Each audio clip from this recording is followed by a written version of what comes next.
गृह मंत्री अमित शाह ने मेंढर पूंछ में जनसभा को संबोधित किया। संवाददाता अमरजीत सिंह।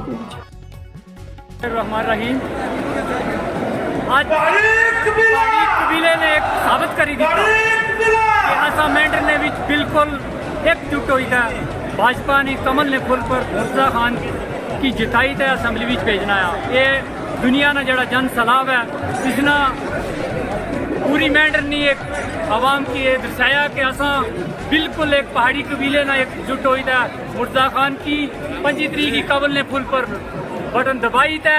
बिल्कुल एक अक्सरियत नाल पहाड़ी कबीला जरा है वो मुर्तजा खान की जिताई था पार्लियामेंट पेश इंशाअल्लाह।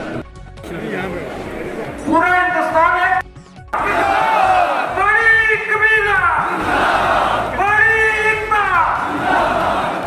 ना चुकने वाला बड़ी कबीला ना बिकने वाला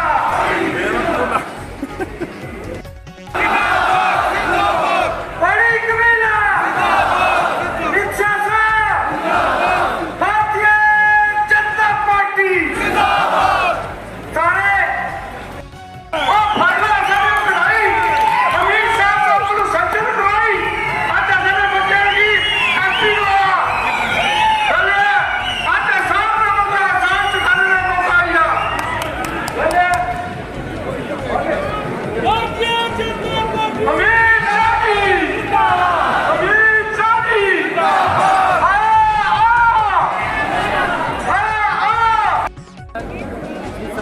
ये कहेंगे ये जो पहाड़ी स्टेटस की वजह से इस वक्त जो चंडियाल सिंगोट से लेकर मनकोट तक जो है एहसान का बदला एहसान देने के चुकाने के लिए हम भारतीय जनता पार्टी की जो ये सीट है मुर्तजा साहब की ये जिताकर असेंबली में भेजेंगे।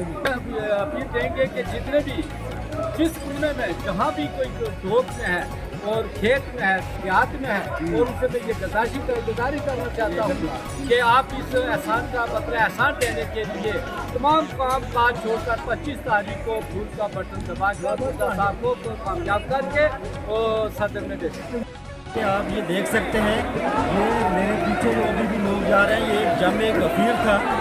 ये मुझे आज ये अमित शाह साहब जब यहाँ पर आए तो मुझे ये एहसास हुआ कि जब अमित शाह साहब राजौरी आए थे तो उस जज्बे के जिस जज्बे के साथ लोग यहाँ से निकलकर राजौरी में गए थे उसी जज्बे के साथ आज पहाड़ियों का एक जम्बे गफीर एक बड़ा काफिला जो है एक हशर बरपा था यहाँ पर जो है कोई जाने का रास्ता नहीं था। तो मैं ये समझता हूँ कि पहाड़ी कबीला के जो बागैरत जो मतलब कूम है उन्होंने आज ये सबूत दिया है कि पहाड़ी कबीला गैरतमंद कबीला है और ये हमेशा जो है अपने 25 तारीख को जो है ये अपने कमल के फूल के ऊपर बटन दबाकर मुर्तजा खान को भारी अक्सरियत से कामयाब करेगा। सारे साथियों ने मैं जज्बात की सलाम उन्होंने जैसे गुजरात के लिए मैची दूसरा नहीं देर चोरी जिसने अमित शाह साहब आए और मेरा मार्शल जिसने अक्सर में अमित शाह साहब इसमें कोई शक नहीं कि आज इस मेंढर की सरे ज़मीन में एक ज़बरदस्त पहाड़ियों का एक इनकलाब था जो अमित शाह साहब ने देखा और बहुत सारे वादे यहाँ अमित शाह साहब ने यहाँ मेंढर की आवाम के साथ किए वो काबिल तारीफ है। मैं मेंढर की आवाम को भी बायूर बागैरत पहाड़ी आवाम ने आज जो गैरत का सबूत दिया है मैं इनको मुबारकबाद मैं पेश करता हूँ।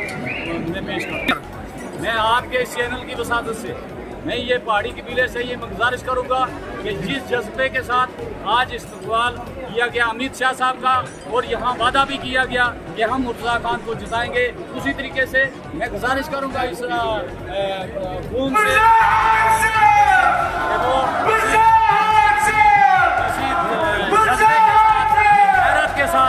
गैरत के साथ एक पहाड़ी 25 तारीख को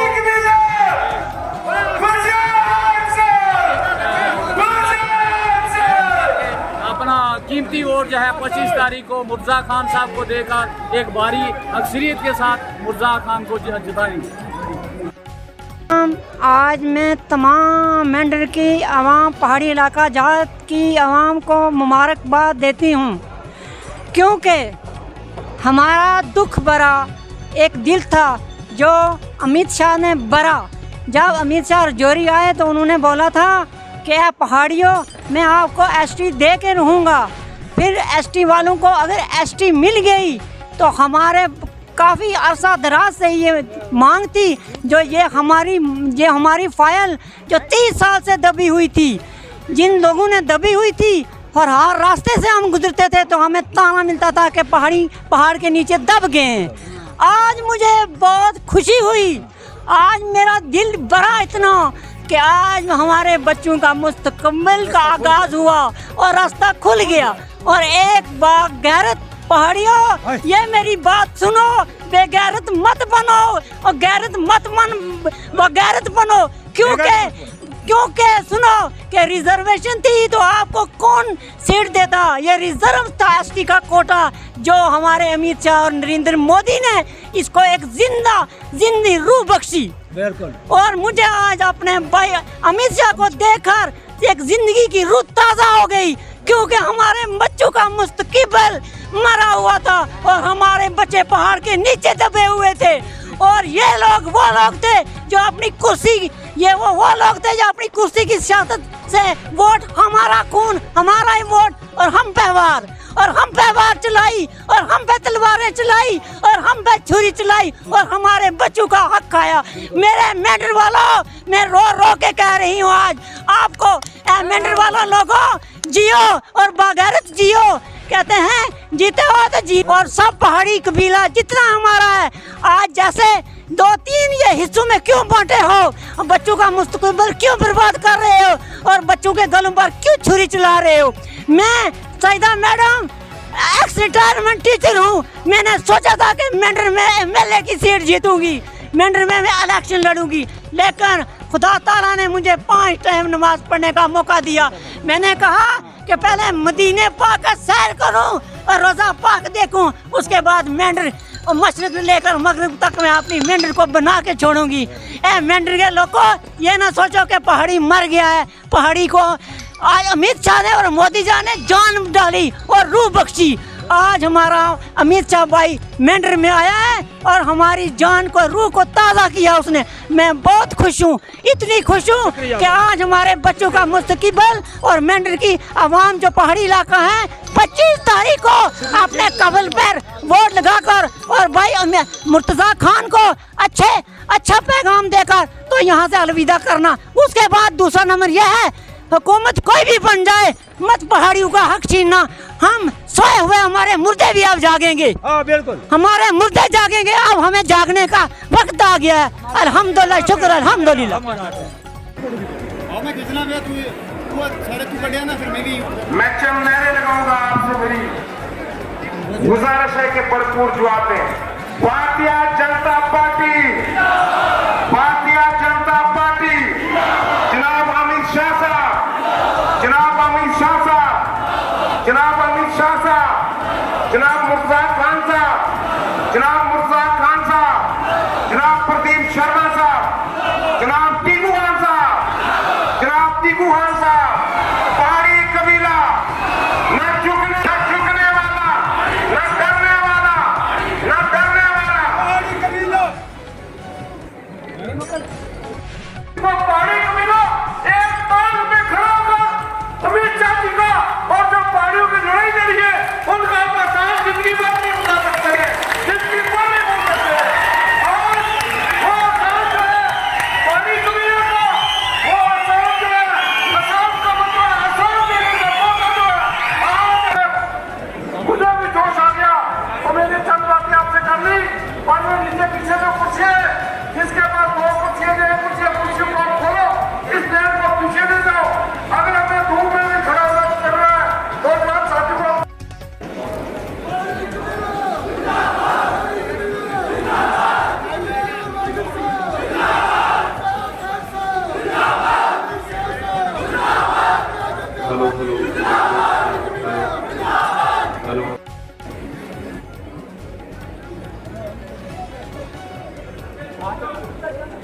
काबिले एहतराम जनाब मुर्तजा खान साहब, प्रदीप चंद्र साहब, देव चंद्र जी टंडन साहब, बादल साहब, और ये हमारे मदर संजीव पानी कबीला, पानी कबीला।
पिछले 40 साल की आपने बुजुर्ग लड़ना है तो इस वक्त मिला अमित शाह ने आ गया कि मैं जरा अपने भाई पर होना कमिटमेंट किया ना वो कमिटमेंट पूरा कर सक और किया भी है तो वो उन्होंने ये भी गल आखी सी कि मैं मिनट अंदर अपने लोगों नाल खिताब कर सक पहाड़ी कबीले ने जो लोग हैं उन्होंने मैं आपको गल कर सक तो वो अज तू देखने मिनटों बाद आपसे और जिसने अमित शाह साहब आपसे तुसा पूरी ताकत ने नाल पूरे जज्बे नाल सारे खड़े उन्होंने वेलकम करना बात करना और ये इलाका खुलना चाहिए जिस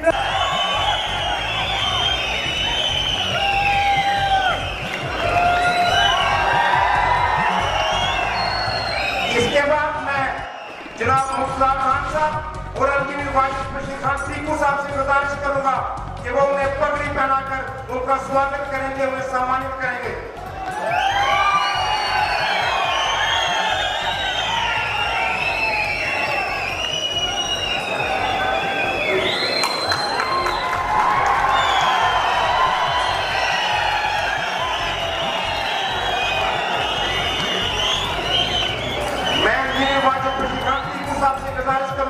कि सिर्फ 2 मिनट के लिए वो स्टेज पर तशरीफ लाएं। टीपू खान साहब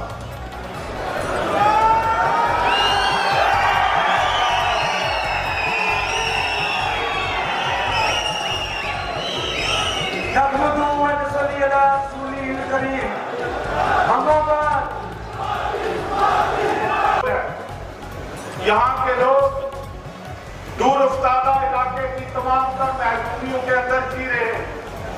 जब रियासत जम्मू और कश्मीर तकसीम हुई 1947 में, तब से लेकर यहाँ के लोगों की मुश्किलात उनका पीछा करती चली आ रही है। ये रियासत जम्मू और कश्मीर जिसको 2 टुकड़ों में तकसीम किया गया, इसकी जिम्मेदार जम्मू और कश्मीर की सियासी तंजीम नेशनल कॉन्फ्रेंस और हिंदुस्तान की कांग्रेस थी, जिनके गलत फैसलों और गलत पॉलिसियों के नतीजे में यहाँ के लोग न सिर्फ आपस में तकसीम होकर रह गए, बल्कि महबूबी, बल्कि गुमनामी और पसमानदगी उनका मुकद्दर बन के रह गए। ऊपर से अजान ये कि यहाँ की लोकल अवाम की ख्वाहिशात को कभी भी इन पार्टियों ने पनपने नहीं दिया। बल्कि कश्मीर की सियासत के ताबे रख के इनको और ज्यादा महफूज करने की कोशिश की गई। जनाब-ए-गम, आपको याद होगा कि 25 दिसंबर 2019 को जब मैं एक प्रतिनिधि मंडल को लेकर जनाब के पास दिल्ली में आपके घर पे हाजिर हुआ और उसमें हमने एक इशू प्रोजेक्ट किया जिसको शेड्यूल ट्राइब का इशू कहते थे। वो इशू हमारे लिए 30 से 35 वर्षों से एक वबाले जान बना हुआ था। मैंने उस मौके पर भी आपसे ये गुजारिश किया था कि पीर पंचाल के लोगों को, जो गैरतमंद लोग हैं, जो मुल्क का दिफा करने वाले लोग हैं, जिन्होंने 1948 के युद्ध में, जिन्होंने 1965 की जंग में, जिन्होंने 1971 में और जिन्होंने मिलिटेंसी के जमाने में अपने सीनों में गोलियां खाकर इस मुल्क की हिफाजत की है, इन लोगों को आप कश्मीर की सियासत के परिश्रम से न देखें, बल्कि आप हमारे मामला हमें एक स्टेक होल्डर तस्वर करके हमारे साथ खुद तय करें। हम जुबान रखते हैं, हम इल्म रखते हैं, हम जज्बा रखते हैं, हमने मुल्क का दिफा किया है, हमारी बेपनाह मुश्किलात है, लिहाजा हमें किसी और की सियासत के जरिए से न देखा जाए, बल्कि दिल्ली पीर पंचाल के यहाँ के पहाड़ियों और गुजरों के मामला को डायरेक्ट तय करें। हमें किसी का भी नहीं। अमित शाह साहब ने हमें एक आश्वासन दिलाया, उसके बाद हमारी उस डिमांड की मुखालफत में तरह तरह के लोग और खासकर जम्मू कश्मीर की पॉलिटिकल पार्टियां पुष्ट में रहकर लोगों को आगे सामने लाकर उनको उनके जरिए से एक तहरीक चलवाई हमारे शेड्यूल ट्राइब के इशू को स्ट्रगल करने के लिए। आपको याद होगा 24 अगस्त 2023 को पहाड़ियों की रिजर्वेशन का बिल पार्लियामेंट में पेश हुआ, लेकिन उसके बाद 6 महीने तक ऐसे हालात पैदा कर दिए गए जिनकी वजह से हमारा ये इशू पार्लियामेंट में पेंडिंग रहा। बहुत तरह की साजिशें हुई, तरह तरह की सियासत हुई, लेकिन मैं आपको ये वादा करना चाहता हूँ, बहुत सारी मसलतें हिंदुस्तान की हुकूमत के सामने थी, कहीं ना कहीं किसी तरह का दबाव, दूसरी तरफ से दूसरी तरफ का दबाव, लेकिन हमारे मौसम, हमारे कायद इस देश के गृह मंत्री जनाब अमित शाह ने कहा कि दुनिया इधर की उधर हो जाए, लेकिन आज अगर आपको पिछले 40 साल की महकूमियों से निजात दिलाने का एक जोर जगाई है तो वो जनाब अमित शाह साहब ने जगाई है। और मैं जनाबे वाला को एश्योर करना चाहता हूँ कि यहाँ के लोग आपके इस एहसान को कभी नहीं भूलेंगे, बल्कि इनकी नस्लें भी इस एहसान को याद रखेंगे। यहाँ की तारीख में, यहाँ के घरों में, यहाँ के लोगों के दिलों में अमित शाह का नाम हमेशा के लिए बाकी रहेगा। जनाबे वाला, आपका वक्त बहुत कीमती है, आपका वक्त बहुत कीमती है, आपने कई सवाल को एड्रेस करना है। ये वादियों में रहने वाले देशभक्त गुर्जर पहाड़ी भाइयों पर फख्र करता है, नाच करता है, सलाम करता है। 47 के बाद जितनी भी लड़ाइयां हुई पाकिस्तान से, हिंदुस्तान का सिपाही बनकर यहां के बासिंदों ने भारत की रक्षा की है। जब 90 के दशक में फारूक अब्दुल्ला साहब की मेहरबानी से आतंकवाद आया, दहशतगर्दी आई, तब भी सीनों पे गोलियां मेरे पहाड़ी और गुर्जर बकरवाल भाइयों ने झेली। और मैं आज मेंढर की इस पहाड़ी पर आकर आप सभी को कहना चाहता हूं कि पूरा देश आप पर नाच करता है, पूरा देश आपका सम्मान करता है। भाइयों बहनों, मुर्तुजा जी ने मुझे जितनी भी बार फोन किया, जितनी भी बार मिले, एक भी बार खुद की बात नहीं करी। उन्होंने पहाड़ी समुदाय, गुर्जर समुदाय, यहाँ के पिछड़े वर्ग की बात कर कर आपके दिक्कत भरे जीवन के लिए काम करने की मांग। और मैं आज अपील करने आया हूं मेंढर के मतदाताओं को कि नरेंद्र मोदी जी के साथ जुड़ने का, भारतीय जनता पार्टी के साथ जुड़ने का, मेरे साथ जुड़ने का सबसे पुख्ता रास्ता हमारा मुर्तुजा खान है, उसको मजबूत कर दीजिए। भाइयों बहनों, ये जो चुनाव है, ये चुनाव जम्मू कश्मीर में ये 3 परिवारों का शासन समाप्त करने वाला चुनाव होने वाला है। अब्दुल्ला परिवार, मुफ्ती परिवार और नेहरू गांधी परिवार। वो इसलिए जरूरी है कि तीनों परिवार ने हमारे यहां जमहूरियत को रोक कर रखा था। मैं आज आपको बताना चाहता हूं, अगर 2014 में नरेंद्र मोदी जी की सरकार न आती, तुम मुझे बताओ पंचायत के चुनाव होते क्या? जरा जोर से बोलो, होते क्या? ब्लॉक के चुनाव होते क्या? जिले के चुनाव होते क्या? आज इस मंच पर ब्लॉक के और जिला पंचायत के चुने हुए सदस्य बैठे हैं, उनको कभी मौका नहीं मिलता। वो तो अपने 3 परिवारों की सल्तनत को संभालने में पड़े थे। नरेंद्र मोदी जी है, भारतीय जनता पार्टी और मुर्तुजा भाई जैसे लोग जिन्होंने जमहूरियत के लिए संघर्ष किया और आज कश्मीर का 30,000 युवा जम्मू कश्मीर का अलग अलग जगह पे चुनाव लड़कर जमहूरियत का आनंद ले रहा है, अधिकार भोग रहा। और मैं आपको बताकर जाता हूं, इन्होंने अपने घोषणा पत्र में कहा है कि हम अगर आएंगे तो ये सारी बातों पर पुनः विचार करेंगे। मुझे बताओ भाई, ये पहाड़ के लोगों को अपने पंचायत का अध्यक्ष चुनने का अधिकार है या नहीं है? अरे जोर से बोलो, है या नहीं है? ब्लॉक पंचायत चुनने का अधिकार है या नहीं है? जिला पंचायत चुनने का अधिकार है या नहीं है? कौन रोक रखा? ये फारूक अब्दुल्ला, महबूबा मुफ्ती और कांग्रेस पार्टी रोक कर रखी थी। को जमीन पर उतारा तो भारतीय जनता पार्टी और नरेंद्र मोदी ने उतारा। नरेंद्र मोदी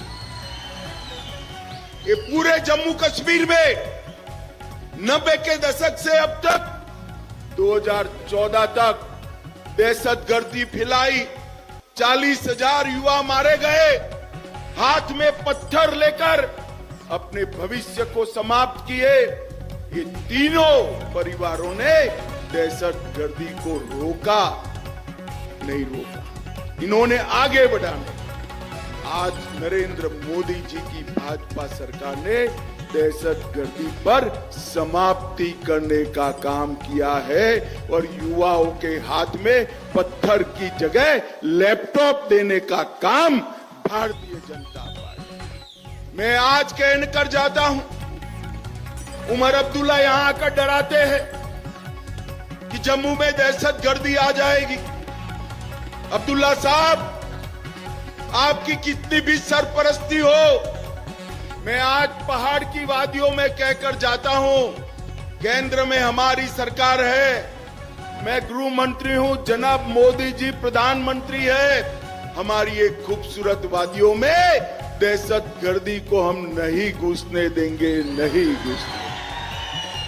भाई और बहनों, हमने यहां पर 3 परिवारों के शासन को समाप्त करने की मैं अपील करता हूं। न केवल ये पहाड़ घाटी के भाइयों बहनों को भी कहना चाहता हूं, आप मुझे बताइए कि आपका आतंकवाद से बचाने का काम फारूक अब्दुल्ला साहब क्यों नहीं किए?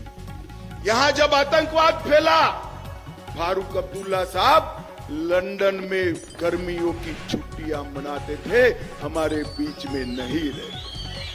क्या आप ऐसा शासन चाहते हैं क्या? जोर से बोलो, चाहते हैं क्या? या दहशतगर्दी को समाप्त करने वाला शासन चाहते हैं, वो बताइए।